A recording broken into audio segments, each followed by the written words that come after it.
नमस्कार दोस्तों, आज मैं आप लोगों के सामने जो एरोप्लेन क्रैश हुआ है उसके पीछे जुड़े हुए ज्योतिष के जो सीक्रेट्स हैं और कैसे प्लैनेटरी पोजीशन उस टाइम एक्टिव हुए थे जिसकी वजह से इतना दुर्भाग्यपूर्ण जो एक्सीडेंट हुआ है वो हम लोगों ने फेस किया है।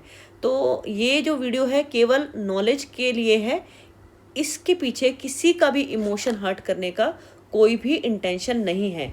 तो आइए समझते हैं कि कैसे प्लैनेटरी पोजीशन के चलते इतना दुखद एक्सीडेंट हम लोगों को फेस करना पड़ा। देखिए, जब आप 12 जून 2025 और टाइम 1:38 जब प्लेन क्रैश हुआ था उस टाइम का कुंडली बनाएंगे तो आप लोगों के पास ये वाला होरोस्कोप जो मेरे पास यहाँ लगा हुआ है वो एराइज हो जाएगा, बन जाएगा। और जो आपने जगह डालनी है वो अहमदाबाद, गुजरात। तो 6 नंबर की कुंडली आई है, वर्गो लगन का कुंडली एराइज हुआ है। और 5वें घर में देखिए, यानी 12वें घर में देखिए मंगल केतु बैठे हैं, 9वें घर में सूर्य बैठे हैं, वीनस की राशि 8 राशि मौजूद है और वो 8वें घर से लिंक बना रहा है वीनस, क्योंकि वीनस 8वें घर में जाकर बैठे हैं। और मंगल जो है कि जो मूल त्रिकोण राशि होती है एरीज साइन, उसका संबंध सीधा 12वें घर से बन रहा है और 12वें घर में ही मंगल और केतु विराजमान है। देखिए, मैंने इन हाउसेस को क्यों लिया है, इन 3 हाउसेस को मैं क्यों डिकोड करूंगी यहाँ पर, क्योंकि जो 3 हाउसेस हैं वही आपके एक्सीडेंट के कारक हो सकते हैं। क्योंकि देखिए, जो ट्रैवलिंग का हाउस है वो 9वां हाउस है और 12th हाउस है।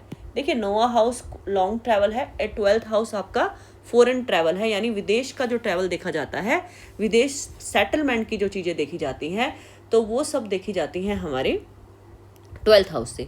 तो 12th हाउस में पहले ही मंगल और केतु की युति बनी हुई है, ठीक है। और मंगल यहाँ से राहु को भी देख रहा है क्योंकि 6ठा हाउस है, ठीक है। तो यहाँ पे आपको पिक्चर कोई अच्छी नहीं दिखाई दे रही क्योंकि 6th हाउस का इन्वॉल्वमेंट, 8th हाउस का इन्वॉल्वमेंट, 12th हाउस का involvement along with the 9th house because the house of travel as well, उससे आपको यहाँ पर कुछ लगन चार्ट से तो समझ में आ रहा है। देखिए, लगन चार्ट में तो पूरा इंडिकेशन आ रहा है कि कुछ इस तरह की इंसिडेंट हो सकता है। तो क्या दशा ऐसे बोल रही है? तो मैंने जब दशा चार्ट देखा तो दशा चार्ट में जब मैंने पाया कि 12 जून का जो हॉरोस्कोप बनाया था उसके अकॉर्डिंग जो दशा फॉल कर रही थी वो ये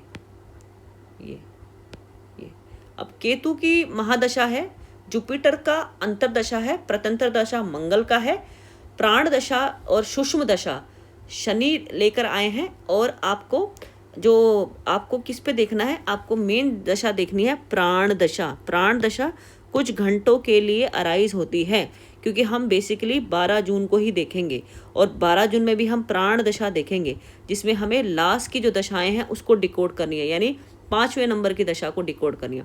देखिए, मरकुरी का पहले टाइम एक्टिवेट हुआ, फिर केतु का और वीनस का। देखिए दोस्तों, जब एक्सीडेंट हुआ था तो मेनली जो ग्रह प्लैनेट जिनका जो एक्टिवेशन है उसकी वजह से एक्सीडेंट हुआ है वो है केतु और वीनस, क्योंकि टाइमिंग भी देखा जाता है कि किस टाइम में कौन सा ग्रह एक्टिव होगा।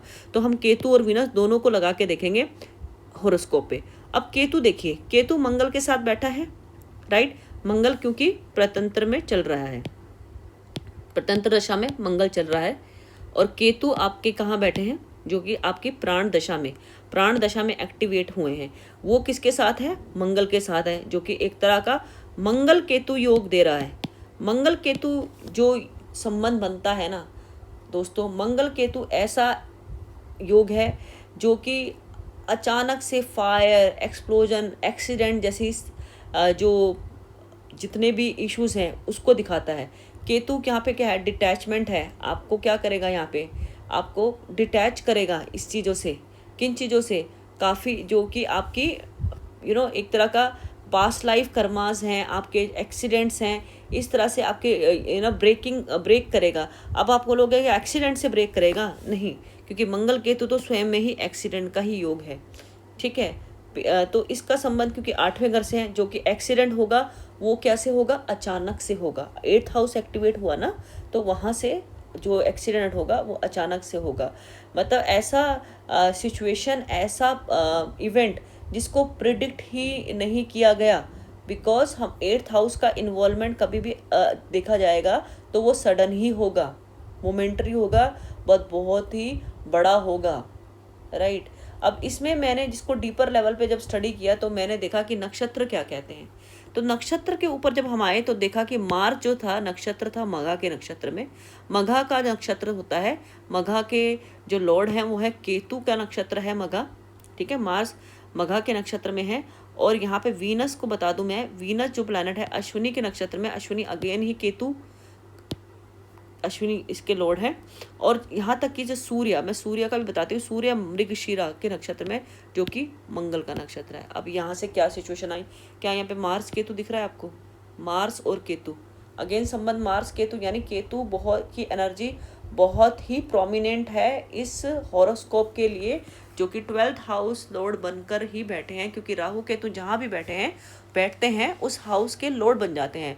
तो केतु जब 12th हाउस में बैठे हैं तो उस हाउस के ही लॉर्ड बन के कार्य करेंगे, जो कि फॉरेन ट्रैवल का है के लिए जिम्मेवार थे, और जो कि एक्सीडेंट के लिए आपको यहाँ पे रिस्पॉन्सिबल दिखेंगे, क्योंकि केतु और मंगल की युति बहुत ही प्रोमिनेंट हो गई है एक दूसरे के नक्षत्र की वजह से। और यहाँ पर मंगल जो है 8वें घर से संबंध बनाने की वजह से आपको ऐसा ही एक्सीडेंट देगा जो कि बहुत ही दुखदाई होगा, बहुत ही पीड़ादायक होगा। तो इसलिए दोस्तों ये एक्सीडेंट हुआ और ये डेस्टाइंड था। देखिए ज्योतिष में जो भी चीज़ें हैं वो डेस्टाइंड है, वो बदली बिल्कुल भी नहीं जा सकती। पर यहाँ पर मैं आप लोगों के हित में एक बात ज़रूर कहूँगी, देखिए जब भी आप कहीं ट्रैवलिंग करते हैं, कोई बड़ा ट्रैवल प्लान करते हैं, तो प्लीज़ अपना हॉरोस्कोप भी चेक करें और पंचांग की स्थिति को ज़रूर देखें, ठीक है। इस तरह से देखने पे देखिए होनी को तो नहीं टाल सकते, पर प्रिकॉशंस तो ले सकते हैं ना, कि हमें कोई इस तरह का इवेंट फेस करना ना पड़े जिसकी वजह से आप लोगों को इस तरह का इस तरह की सिचुएशन फेस करनी पड़ी जाए इन फ्यूचर। तो मेरा सुझाव पे कार्य कीजिए और मैं मिलती हूँ आपको नेक्स्ट वीडियो में। तब तक के लिए जय श्री राम,